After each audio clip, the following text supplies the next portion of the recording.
이어서 도시개발법의 세 번째 테마인 시행자의 지정 고시 부분을 보도록 하겠습니다. 자, 우리가 앞에서도 도시개발사업의 시행자는 12명의 시행자 후보가 있고 그 중에서 지정권자가 이 시행자를 정하도록 되어 있습니다. 그리고 여기 환지 방식으로 사업을 할 때는 어떤 특정 시행자를 우선적으로 정해야 됩니다. 토지 소유자나 조합을 우선적으로 정하는 것이죠. 자, 일단 1번부터 먼저 보시면 자, 시행자 지정. 자, 지정권자는 다음의 자 중에서 시행자를 정한다. 자, 우리 앞에서 봤듯이 공공시행자가 1, 2, 3, 4번, 요 분홍색. 자, 민간시행자가 여기 5번부터 12번까지가 민간시행자입니다. 자, 이런 사람들 시행자 중에서 도시개발 사업에 시행할 사람을 이 도시개발구역의 지정권자가 시행자를 정합니다. 그리고 국가나 지방자치단체가 1번 시행자. 자, 공공기관 안에 가로 안에 보시면 7개가 들어가죠. 토지주택공사, 농어촌공사, 한국공항공사, 철도공사, 수자원공사, 관광공사, 이 매입 공공기관 중에서 자산관리공사입니다. 여기 이제 한국부동산원은 들어가지 않는다는 게 시험 문제였습니다. 29회 때. 자, 그리고 이제 올해 1월 31일부터 한국공항공사가 추가됐습니다. 작년까지는 토지주택공사, 농어촌공사, 철도공사, 수자원공사, 관광공사, 자산관리공사 이런 식으로 해서 6개밖에 없었는데 이 한국공항공사가 이 공항 근처도 신도시 사업 같은 거 할 때 시행자가 될 수 있게끔 공항공사를 넣어줬습니다. 2025년 1월 31일부터. 그럼 이제 중요한 거는 국가나 지방자치단체는 행정청이고 2, 3, 4번은 이게 공기업인데 이 공공기관이라는 공기업하고 이 정부 출연기관의 공기업은 국가가 운영하는 공기업으로 해석하시면 되겠습니다. 자, 지방공사는 지방자치단체가 설립 운영하는 공기업이고요. 또 이 정부 출연기관에는 2개의 공기업이 들어가죠. 국가철도공단하고 제주도 국제자유도시 개발센터인데 간단하게 제주도 개발센터라고 부르겠습니다. 자, 시험 문제에서 29회 때 이 국가철도공단이 뭐 하는 건가요? 자, 철도 레일을 설치하고 철도역을 건설하는 그런 공기업입니다. 그러면 철도역 건설하고 철도 레일을 이렇게 설치하는 국가철도공단은 역세권만, KTX역 같은 거 만들고 역세권만 도시개발 사업을 할 수 있습니다. 근데 여기서 보시면 이 철도공사는 코레일이죠. 열차를 운행하는 공기업인데 이거 틀립니다. 철도공사하고 국가철도공단이 서로 다른 공기업입니다. 철도공사는 공공기관에 들어가고 국가철도공단은 정부 출연기관인데 이 정부 출연기관의 국가철도공단하고 제주도 개발센터는 장소적인 제한이 있습니다. 자, 공공기관은 장소적 제한이 없습니다. 국가철도공단은 역세권만, 제주도 개발센터는 제주도 내에서만 도시개발 사업할 수 있도록 이렇게 되어 있으니까 구분을 좀 해서 보시면 되겠습니다. 자, 중요한 포인트는 공공시행자 중에서 공공기관에 여기 부동산원이 들어가시면 안 되고요. 또 공공기관에 여기 한국공항공사가 추가됐다는 사실을 아셔야 되고요. 자, 정부 출연기관 이 2개의 공기업이 있는데 이 제주도 국제자유도시 개발센터는 제주도 내에서만 하는 거고 국가철도공단은 역세권, KTX역 같은 거 짓고 그 근처인 역세권만 도시개발 사업을 할 수 있습니다. 자, 공공기관은 장소 제한은 없습니다. 그리고 지방공사도 있죠. 자, 우리 민간시행자, 도시개발구역 안에 토지 소유자들, 자, 여기 또는 건축물 소유자 그러시면 안 됩니다. 자, 토지 소유자들끼리 모여서 단체를 만들고 토지 소유자 이름으로 사업 시행자가 될 수 있고 또 사업이 전부 환지 방식일 때는 이 도시개발조합이라는 법인을 설립해서 토지 소유자가 도시개발조합이라는 법인을 설립해서도 사업 시행자가 될 수가 있습니다. 도시개발조합은 전부를 환지 방식으로 할 때만 시행자가 될 수 있습니다. 작년도에 시험 문제입니다. 35회 때. 시험의 취지는 35회 때 조합이 수용 방식으로 사업하는 경우도 시행자가 될 수 있다. 이렇게 하면 틀린 지문인데 그런 취지로 시험 문제를 냈습니다. 자, 그다음에 수도권 외의적으로 이전하는 법인, 수도권이면 우리 공법의 수도권이면 서울, 인천, 경기도인데 수도권 외의적으로 이전하는 법인이 있으면 이 사람도 이 지방에 가서 도시개발 사업을 할 수 있게 기회를 주는 겁니다.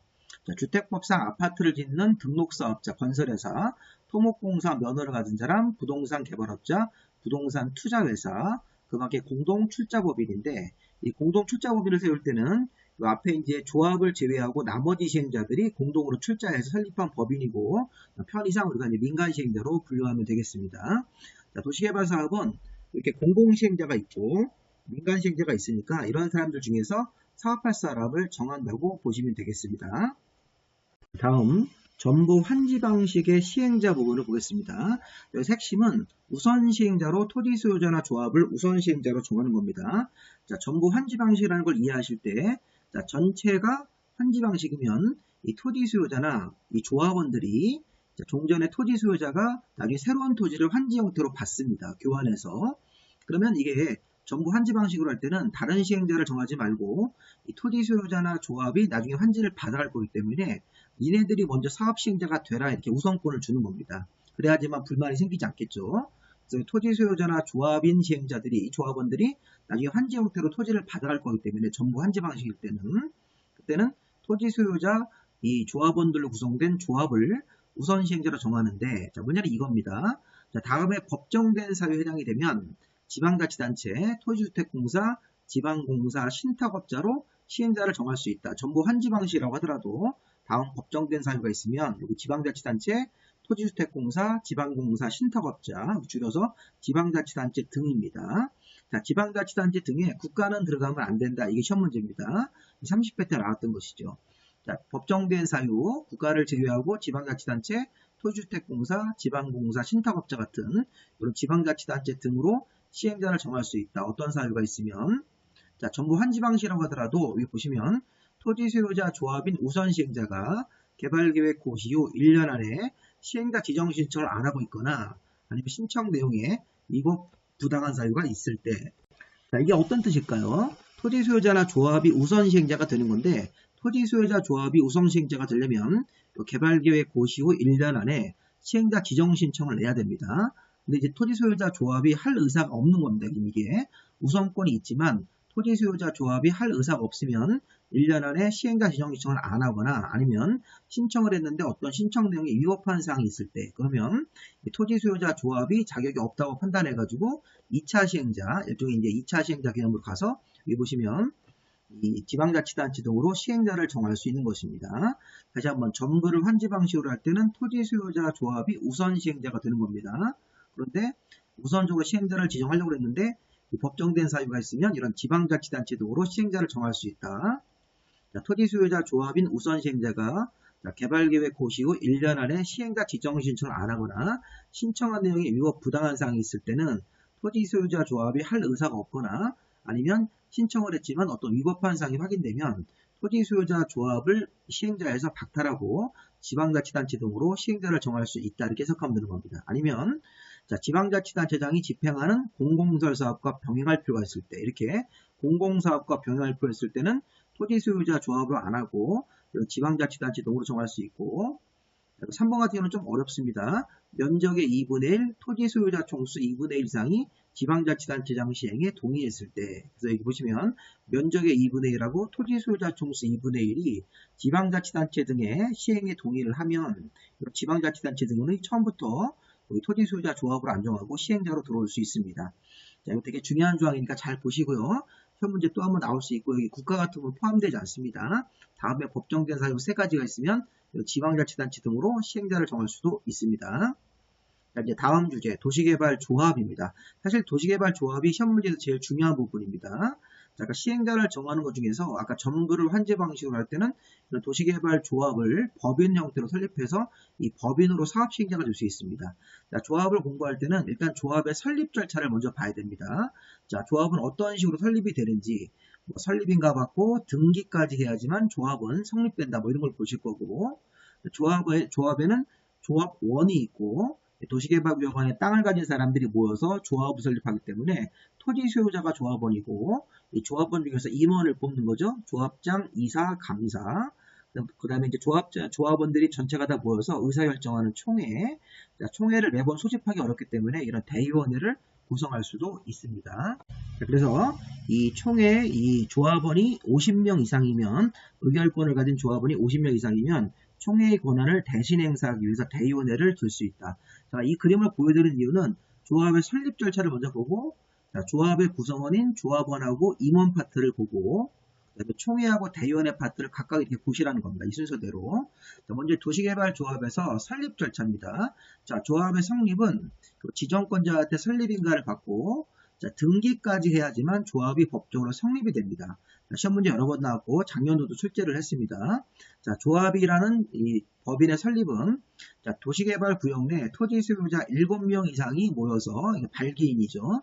자, 토지 소유자 7명 이상이 모여서 정관이란 내규, 이 조합의 운영 내규인 정관 같은 것들을 만들어서 지정권자에게 설립인가를 받으면 조합이 성립한다고 하시면 틀립니다.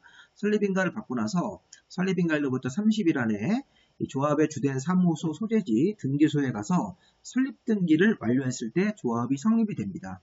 그리고 기억하실 것은 설립인가를 지정권자한테 받고 설립 등기까지 했을 때 조합이 성립된다. 설립인가 받은 사항을 변경할 때도 변경인가를 똑같이 받아야 됩니다. 근데 설립인가 받은 사항 중에서 시험 문제에서 또 은근히 여러 번 나옵니다. 이게 별거 아닌데 시험 문제에서 굉장히 좀 많이 출제되는 비율이 있습니다.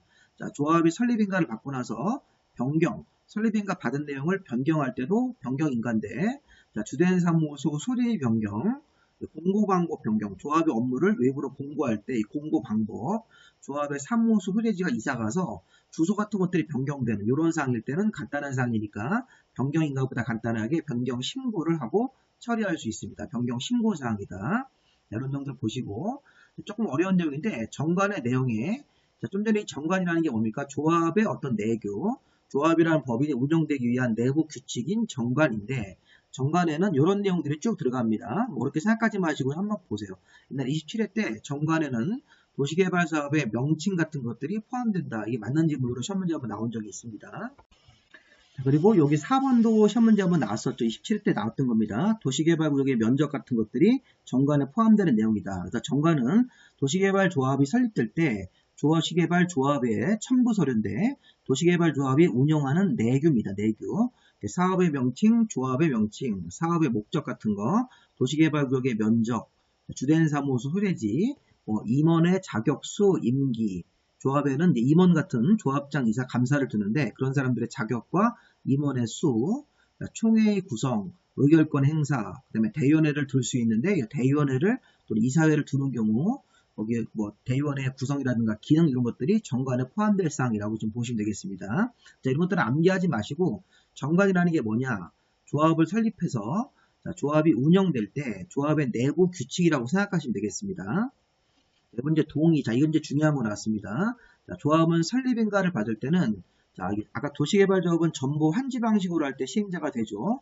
그럼 전부 환지 방식으로 사업하는 구역의 면적 3분의 1 이상 토지 소유자와 토지 소유자 총수 2분의 1 이상 동의를 얻어야 됩니다. 자, 조합이 설립인가 받을 때는 면적 3분의 2 이상, 자, 토지 소유자 동의와 토지 소유자 총수 2분의 1 동의인데 이게 아까 우리 뭐랑 유사한가요? 앞에 2번 테마에서 환지 방식으로 개발 계획을 수립할 때랑 동의 요건이 같습니다. 그래서 이게 동의 기준 같은 경우도 환지 방식으로 개발 계획 수립할 때 동의 요건이 같고 동의 기준 같은 거 따질 때도 이 환지 방식 개발 계획의 동의 기준을 준용하도록 되어 있습니다. 자, 중요한 건 이런 거 좀 조심하셔야 돼요. 자, 도시개발 조합의 설립인가를 받을 때는 면적, 여기 국공유지를 포함한 면적입니다. 면적의 3분의 2 이상 토지 소유자 또는 그러시면 안 됩니다. 이게 와자 조심하셔야 돼요. 그래서 앞에 면적 3분의 1 이상 토지 소유자와 토지 소유자 총수 2분의 1 이상 동의를 둘 다 받아야지만 조합이 설립인가 받을 때 이런 동의서를 첨부해가지고 인가 신청을 내는 겁니다. 자, 조합은 법인으로 하죠. 아까 설립인가 받고 등기까지 하면 이 조합이란 단체가 성립이 되기 때문에 법인으로 보시고, 자, 이 법에 없는 내용은 민법상 사단법인에 관한 규정을 준용을 합니다. 시험 문제 딱 보면, 이것도 시험 문제 한번 나왔지만, 이 부분 여기 면적, 조합의 설립인가 받을 때 면적 3분의 2 이상 토지 소유자와 토지 소유자 총수 2분의 1 이상 동의를 얻어야 된다. 이런 걸 잘 보시면서 관련 내용들 보시면 되겠습니다. 자, 그 다음에 조합이 설립되고 나면 이제 조합원하고 임원에 관한 규정들을 좀 보겠습니다. 첫 번째 조합원부터 먼저 보고 이제 그 다음에 임원을 볼 건데 이 조합원은 도시개발구역 안에 조합원은 도시개발구역 안에 땅을 가진 사람들 모두 땅의 크기가 적든 아니 크든 아니면 아까 좀 전에 조합 설립할 때 여기 면적 3분의 1 이상 토지 소유자와 토지 소유자 총수 2분의 1에 동의한 사람, 반대한 사람 모두 다 강제 조합원이 되는 겁니다. 자, 이 시험 문제에서 이렇게 낼 수 있어요. 자, 도시개발구역 내 조합원은 도시개발구역 내 토지 소유자로 조합 설립에 동의한 사람만 조합원이라고 하시면 안 됩니다. 자, 동의를 했던 사람이든 동의를 한 사람은 당연히 조합원 되고 동의 안 한 사람도 강제로 조합원 지위가 부여되기 때문에 자, 동의여부를 묻지 않고 도시개발조합이 설립되고 도시개발구역 내 토지 소유자는 모두 다 조합원이 되는 것입니다. 자, 근데 이제 우리가 저 뒤에 가서 이제 정비법을 배울 때는 재개발조합이라든가 재건축조합이라는 게 있는데 이 재개발조합원도 강제조합원입니다. 반대한 사람도 조합원 지위가 나오는데 재건축조합원 할 때는 강제조합원이 아니라 동의한 사람만, 재건축 조합 설립인가에 동의한 사람만 조합원 자격이 생기는 겁니다. 다시 한번 도시개발조합의 조합원은 도시개발구역에 토지 가진 사람들입니다. 건축물 가진 사람들은 안 되고 이 토지 가진 사람들이 조합원이 되는데 자, 우리가 조합 설립인가 받을 때 동의한 사람, 자, 반대한 사람 따지지 않고 다 강제로 조합원 자격이 생기는 것입니다. 그리고 이제 정비법에 가서 재개발할 때도 재개발조합은 또 자, 동의요건을 따지지 않고 강제조합원인데 재건축을 할 때는 재건축 조합 설립인가에 동의한 이 토지 등 소유자만 조합원이 됩니다. 재건축은 뒤에 가서 다시 한번 보실 겁니다. 자, 조합원은 도시개발구역의 토지 소유자면 모두 다 법적으로 강제 조합원 자격이 생기는 것입니다. 자, 조합원의 권리. 조합원은 보유면적에 관계없이 평등한 의결권을 갖습니다. 그리고 시험 문제에서 보유면적에 비례한 의결권 그러시면 안 돼요. 보유면적이 땅이 크든 보유한 면적이 땅이 작든 평등하게 똑같이 한 표씩 의결권을 행사하는 것입니다. 어디 가서 이 조합원이 이제 총회에 들어가서 어떤 의사결정할 때 의결권 행사할 때 평등한 의결권. 자, 밑에 있는 게 이제 35회 때 나왔던 이제 최초로 시험에 나왔던 지문인데 자, 의결권 문제에서 다른 조합원으로부터 자, 그 다른 조합원이 가지고 있는 토지 소유권 전부를 이전받은 조합원. 그럼 우리가 이제 다른 조합원이 A고 이전받은 조합원이 B다 그럴 때 이 다른 조합원이 가지고 있는 권리를 A가 가지고 있는 권리를 토지 소유권 같은 권리의 전부를 B가 이전받았을 때 이전받은 조합원 B는 자, 본래의 의결권 같은 거랑 별도로 이전받은 조합원 의결권을 또 승계할 수 있기 때문에 두 표를 행사할 수 있다는 얘기입니다. 이전받은 조합원은. 이런 식으로 한번 보시면 되겠습니다. 35회 때 시험 문제문으로 나왔던 지문입니다. 자, 그 다음에 이제 디귿번에 조합원은, 자, 토지 소유자가 조합원이죠. 이 토지 소유자 조합원은 설립인가 신청 전에는 동의를 철회할 수 있습니다. 자, 일단 기본적으로 이 토지 소유자가 조합 설립되기 전에는 이제 조합원이라고 부르지 말고 토지 소유자인데, 토지 소유자가 조합 설립인가 신청할 때 동의 요건이 뭐였습니까? 면적 3분의 1 이상 토지 소유자와 토지 소유자 총수 2분의 1 동의였었는데, 자, 설립인가에 동의를 내줬지만, 자, 우리가 조합의 설립인가를 신청하기 전까지는 동의를 철회할 수 있다는 것입니다. 자, 이제 공유토지는, 자, 공유자 동의를 받은 대표 공유자 한 명한테만 의결권이 있다. 자, 우리 이제 요거는 우리 앞에서 배운 거랑 유사하죠. 자, 공유토지 한 필지가 있는데 5명이 공유하고 있을 때는 대표 공유자 한 명한테만 조합원 자격을 주고 의결권을 주는 것인데 다만 집합 건물의 구분 소유자일 때는 건물 부분을 별도로 이렇게 독립적으로 갖고 있기 때문에 집합 건물의 소유자가 땅을 공유하고 있을 때는 구분 소유자별로 의결권을 주는 것입니다. 자, 그리고 조합원은 의무도 있습니다. 그러니까 권리, 평등한 의결권, 나중에 이 조합원이 되면 새로운 토지를 받을 권리가 있는데 환지 형태로 또 의무도 있는 거죠. 경비를 부담해야 됩니다. 조합원이 경비를 부담하는 것입니다. 그다음에 이제 조합의 이제 임원으로 넘어가겠습니다. 조합원 끝나고 나면 이제 조합을 대표해서 일하는 조합의 임원을 이 조합원 중에서 뽑아야 되겠죠. 외부인으로 뽑지 않고 조합의 임원에는 조합장, 이사, 감사가 있고, 자, 조합의 임원은 자, 의결권을 가진 조합원 중에서 이 정관이 정하는 바에 따라서 총회에서 조합 임원을 선출하도록 되어 있습니다. 자, 조합의 임원은 외부인으로 뽑지 말고 의결권을 가진 조합원 중에서 이 총회에서 이제 투표 같은 걸 해가지고선 선출하게 돼 있겠죠. 후보를 뽑고. 자, 임원은 그 조합의 다른 임직원을 겸직할 수 없고 다른 목적의 다른 조합에 가서도 겸직할 수 없는 것입니다. 그래서 어떤 여기 이사 같은 사람이 같은 조합 내에서 감사를 겸직하면 안 되는 거고 여기 조합장, 이사, 감사 같은 사람이 다른 조합에 가서도 임직원을 겸직할 수 없도록 되어 있습니다. 겸직 금지입니다. 자, 조합의 임원은 조합장, 이사, 감사. 조합장, 이사, 감사는 의결권을 가진 조합원 내에서 선출하도록 되어 있습니다. 총회에서 선출하도록 되어 있죠. 자, 임원의 결격 사유. 자, 조합의 임원을 하다가 다음 사유에 해당이 되면 자, 그 다음 날부터 임원 자격을 상실합니다. 자, 요런 조항이 또 뒤에 가시면 정비법, 도시 및 주거환경 정비법 재건축 재개발할 때도 자, 재건축 재개발 조합이 있고 정비법에도 임원이 있는데 자, 정비법에서는 결격 사유에 해당이 되거나 판명될 때 즉시 자, 퇴임이란 말 씁니다. 즉시 이제 도시개발법에서는 도시개발조합의 임원은 자, 다음에 결격사유자가 되면 다음날 임원 자격을 상실하게 되어 있습니다. 다음날. 자, 정리법에서는 즉시고 도시개발법에서는 다음날 임원 자격 상실, 또 35회 때 또 시험 문제가 나왔죠. 최근에 이렇게 나옵니다. 자, 이렇게 피성년 후견 개시, 피한정 후견 개시 또는 미성년자 이런 사람들은 자, 임원의 결격사유가 되는 거고, 자, 파산 선고를 받고 나서 복권되지 아니한 자, 금고 이상 실형을 선고받고 집행이 끝나고 나서 2년 지나지 아니한 자, 그 다음에 집행 유예 기간에 있는 사람들, 이런 경우는 이제 제가 뭐 최초로 이제 조합의 임원, 이사 같은 거 하다가 제가 이사인데 파산 선고를 받습니다. 파산 선고를 받으면 그 다음 날부터 자격 상실이 되는 것이고, 또 제가 조합장 하다가 금고 이상 실형을 선고받았다. 선고받고 나서 집행이 끝나고 나서 2년이 지나지 않는 사람은 임원을 할 수 없기 때문에 일단 여기 금고 이상 실형을 막 선고를 받으면 그 다음 날부터 또 임원 자격의 상실로 봐야 되겠습니다. 상실되었다가 금고 이상 실형이 집행이 다 끝나고 나서 2년이 지나야지만 다시 또 임원 같은 데다가 취업 같은 걸 할 수 있겠죠. 또 집행유예 같은 거 선고받으면 집행유예 기간에 있으면 임원 결격사유니까 제가 뭐 조합장 이사 감사하다가 집행유예 같은 거 선고를 받으면 이것도 다음 날부터 일단 자격상실로 보시는 겁니다. 어쨌든 요 기간 안에 있으면 임원을 할 수 없는 거기 때문에 제가 조합장 이사 감사하다가 이런 사유가 없었을 때 자, 조합장 이사 감사하다가 이런 사유에 해당이 되면 다음 날부터 또 임원 자격을 상실하는 것으로 보시면 되겠습니다. 그 다음에 우리가 이 조합장 이사가 조합을 대표해서 일을 하는 겁니다. 다만 조합장 이사 자기 자신하고 조합하고 조합이나 법인하고 이 조합장 개인하고 어떤 계약 문제가 생기거나 소송이 걸리면 감사가 조합을 대표하도록 되어 있습니다. 여러분 이제 조합장은 총회나 대의원회 이사회 가서 조합장이 조합을 대표하기도 하고 총회 대의원회 이사회 의장이 되는 것입니다. 자, 이사는 조합장을 보좌 도와주는 거고 조합의 사무를 분장 나눠서 이제 하도록 되어 있습니다. 자, 감사는 조합의 사무나 재산 상태, 회계 같은 것들을 감사하니까 참고로 한번 보시는 겁니다. 이사의 업무, 감사의 업무, 조합장의 업무 이런 것들이 쭉 나왔습니다. 시험 문제 나왔던 것들이니까 한 번씩은 읽어보실 필요가 있겠습니다. 자, 이제 총회하고 대의원회 전체 조합원들이 모여서 의사결정하는 총회, 그 다음에 총회의 권한을 대신 행사할 수 있는 대의원회를 이제 둘 수 있습니다.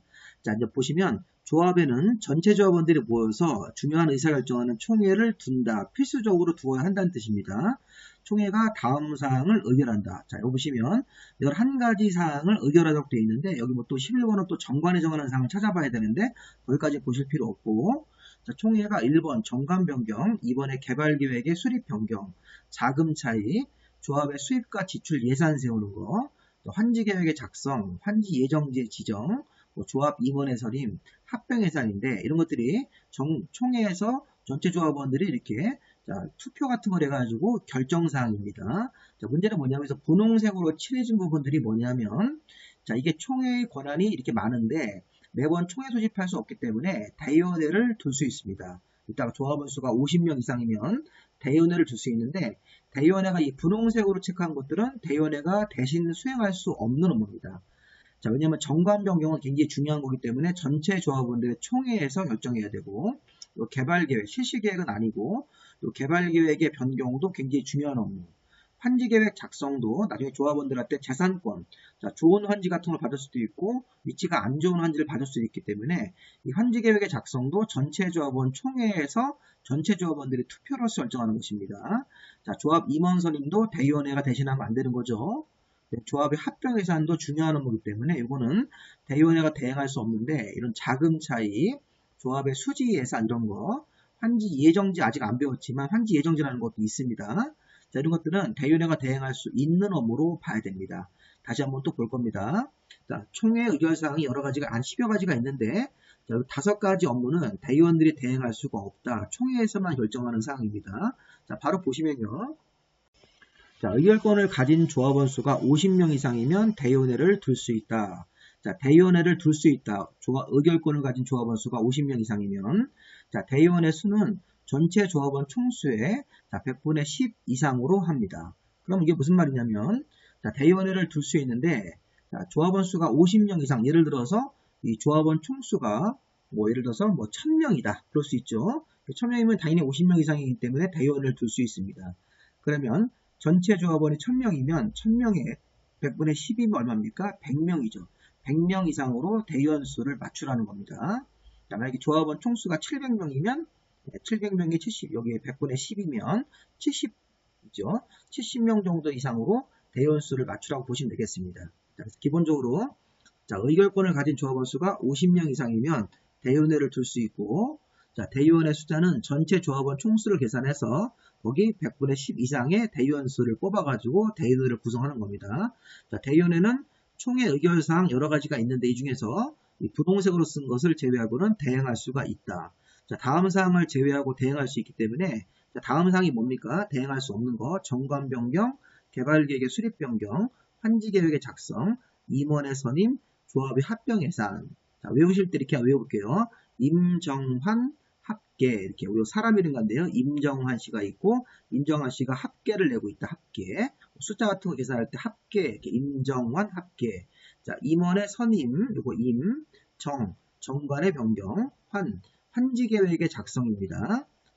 합병과 예산 그다음에 개발계획의 수립 변경 이런 것들은 대의원회가 대행할 수 없는데 다만 이 노란색으로 쓴 것 좀 볼게요. 실시계획의 수립 변경은 자, 대행 금지 항목에서 대행돼 있기 때문에 제외되어 있기 때문에 대행할 수 있습니다.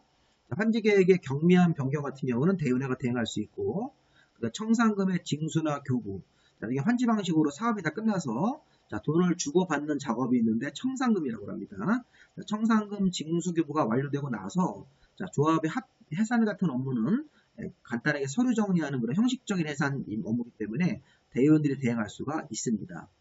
노란색은 대행할 수 있고 분홍색으로 써있는 것은 대행할 수 없는 것이라고 보시면 되겠습니다. 그래서 여기 보시면 의결권을 가진 조합원 수가 50명 이상이면 대의원에 둘 수 있다. 대의원 숫자는 전체 조합원 총수의 100분의 10 이상으로 대의원 숫자를 맞춰라. 총회 의결사항 중에서 다음 사항을 제외하고 대행할 수 있다. 여기 보시면 이 분홍색으로 써있는 것들은 대의원회가 대행할 수 없고 총회에서만 결정을 해야 되는 중요한 사항이라고 보시면 되겠습니다. 자, 실시계획 같은 경우는 대행 금지 항목에서 제외되어 있다. 환지계획의 경미한 변경, 청산금 징수 교부가 완료되고 나서 조합의 해산 업무는 간단한 업무이기 때문에 대의원들이 대행할 수 있는 것으로 봐야 되겠습니다. 자, 그 다음에 이제 경비중수 행정심판. 자, 조합인 시행자가 내린 처분에 불복을 하면, 원래 조합은 이제 민간 시행자 성격이 있지만, 이 조합이 사업 시행하는 경우에 그 사업 자체가 공익성이 있으므로 조합인 시행자가 내린 처분에 불만이 있으면 지정권자한테 행정심판을 제기할 수 있습니다. 자, 이 조합원들은 돈을 내야 되는데, 조합이 부과한 이 부과금을 조합원들이 체납을 하면 신구청장한테 강제로 징수를 위탁할 수 있고 이 징수한 금액의 4%, 100분의 4 정도를 수수료로 지급해야 됩니다. 조합원들한테 부과금을 징수하고 이 조합원들이 부과금을 체납을 하면 자, 조합이 신구청장 같은 관청한테 징수를 위탁할 수 있고 수수료 100분의 4를 지급하도록 되어 있습니다. 그런 것들 한번 읽어보시고요. 자, 다음 주제가 시행자 변경입니다. 자, 도시개발조합이 굉장히 내용이 길지만 잘 들어보시고요. 자, 시행자의 변경은 자, 다음 사유 이렇게 1, 2, 3, 4번 있는데 다음 사유 해당되면 시행자를 변경할 수 있다. 시험 문제 또 많이 나왔습니다. 자, 시행자가 일단 여기 시행자가 부도나 파산 났을 때 자, 부도나 파산이 나면 당연히 시행자를 변경할 수 있는 것이죠. 두 번째가 행정처벌을 받아서 시행자가 어떤 잘못을 해가지고 행정처벌을 받아서 시행자 지정이 취소가 되거나 아니면 시행자가 잘못을 해서 이제 뒤에 배울 건데 실시계획 같은 것들이 인가가 취소가 됐을 때는 시행자의 잘못이 있다는 뜻입니다. 시행자가 부도 파산, 시행자의 어떤 위법사항 같은 것으로 인해서 시행자 지정 취소, 실시계획 인가 취소가 되면 시행자를 다른 사람으로 변경할 수가 있습니다. 자, 문제는 이제 1번하고 2번인데 자, 사업 시행자가 실시계획 인가 후 2년 내 사업 착수로 안 넘어갔을 때, 사업을 지연했을 때, 또 토지 소유자 조합 같은 정부 환지 방식의 시행자가 구역 지정고시로부터 1년 안에 실시계획에 인가 신청을 안 하면 연련되는 다음 날에 시행자를 변경할 수 있습니다. 자, 일단 우리가 직관적으로 2년짜리하고 1년짜리가 있는데, 자, 이것도 우리가 요 사업 순서에서 한번 좀 보시기 바랍니다.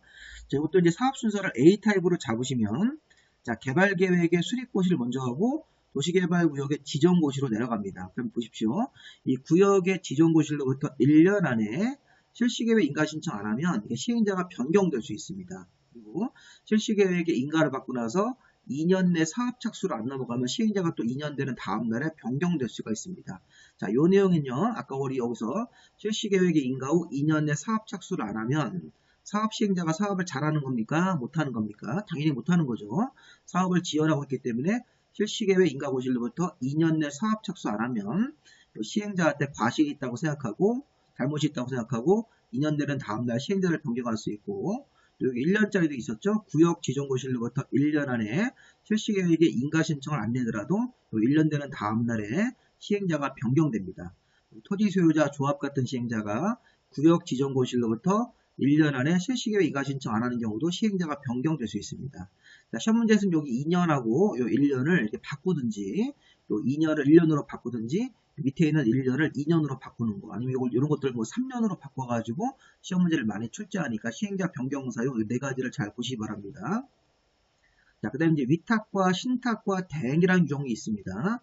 자, 우리 어려운 업무는 위탁할 수 있다. 특정 업무는 신탁해서 신탁업자한테 맡길 수 있고 또 업무를 대행시키는 경우가 있는데 자, 위탁을 먼저 보시고 그 다음에 이제 신탁이 나오시고 대행이라는 업무가 나올 겁니다. 자, 일단 위탁 업무를 먼저 보는데, 자, 위탁 업무가 뭐냐면, 자, 도시개발사업 시행자가 사업을 하다 보면 이런 공공시설 사업을 하는 경우가 있습니다. 예를 들어서, 자, 항만이라든가 철도, 도로, 공원 같은 걸 만들 때, 자, 이런 공공시설 사업 업무는 전문 기술이 필요하죠. 도로를 만들고 철도를 만들고 이럴 때는 사업 시행자가 도시개발사업 하다가 항만, 철도, 도로, 공원 같은 전문 기술이 필요한 공공시설 사업 같은 걸 하는 경우에는 이게 기술이 없기 때문에 일반 시행자들은 이거를 국가나 지방자치단체 같은 행정청이나 공공기관, 정부 출연, 지방공사 같은 공기업들한테 위탁할 수 있습니다.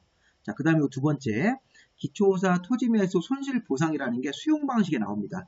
자, 수용 방식은 대부분 다 아시는데 도시개발 사업을 할 때 원 토지 소유자 토지의 소유권을 강제로 빼앗는 작업을 하는 거죠.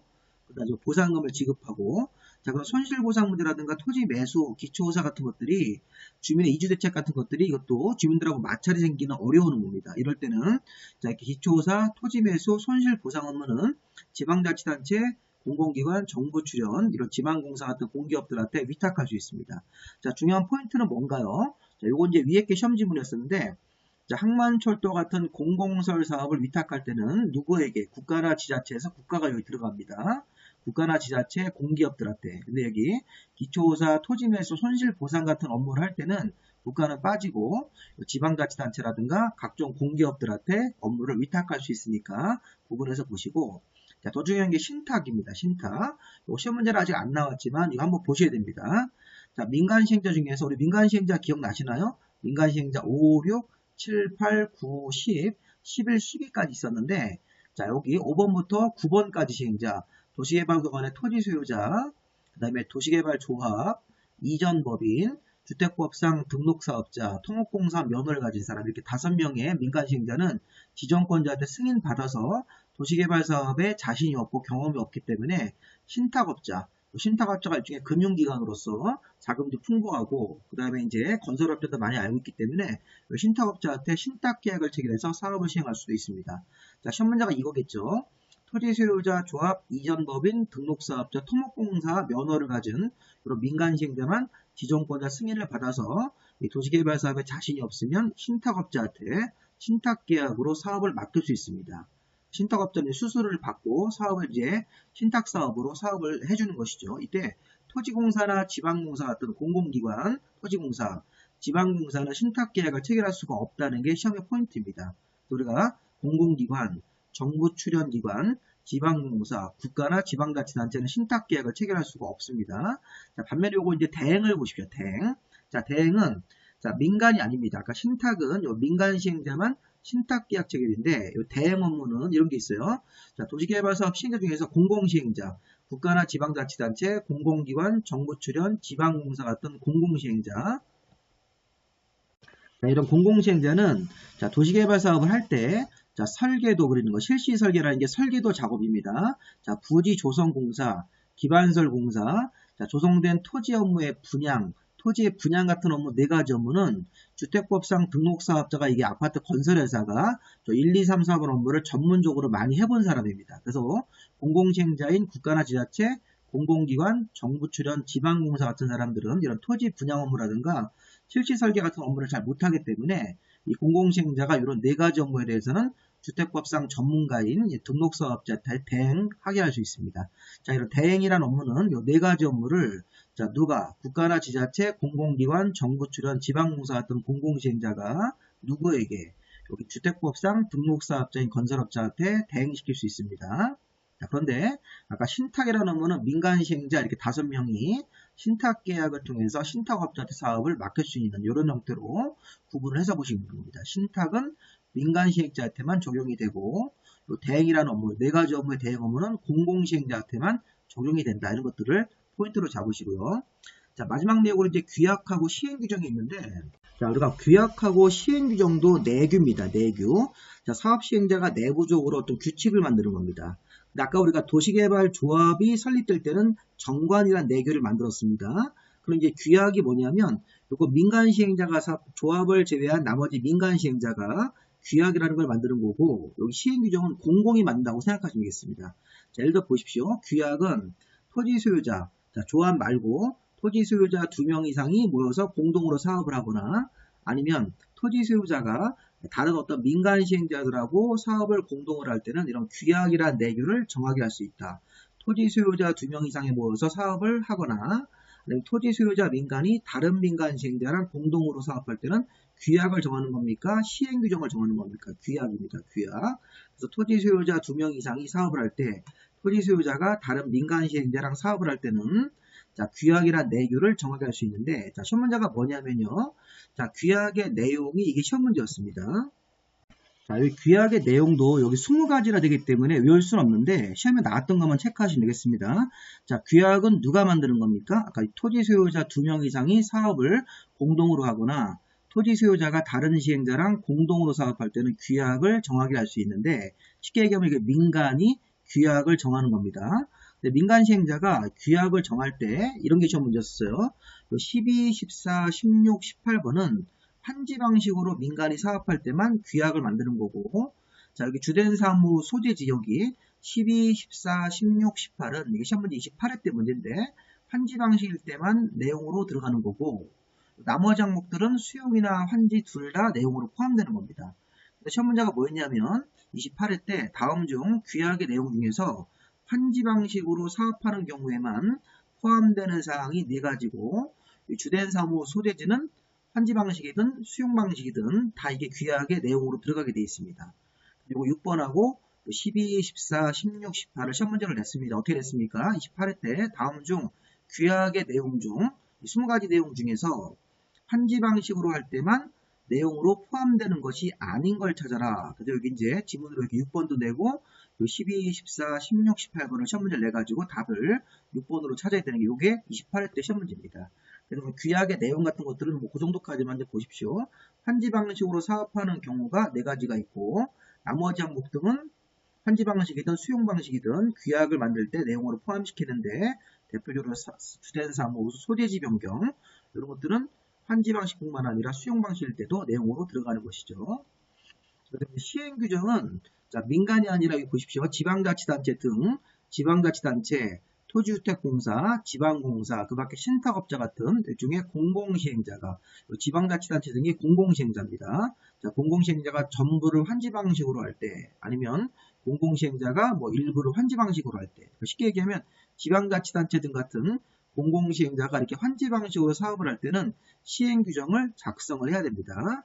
자, 시행규정은 누가 만드는 겁니까? 지방자치단체 등이 주어로 나왔을 때 그러니까 규약은 토지소유자 같은 민간이 토지소유자가 다른 민간시행자랑 공동을 할 때는 규약을 정하게 할 수 있다. 그런데 그 지방자치단체 등 같은 지방자치단체, 토지주택공사나 지방공사 같은 이런 공공이 자, 전부를 환지 방식으로 하거나 이런 공공시행자가 일부를 환지 방식으로 할 때는 시행규정을 작성을 해야 됩니다. 시행규정을 작성을 해야 된다.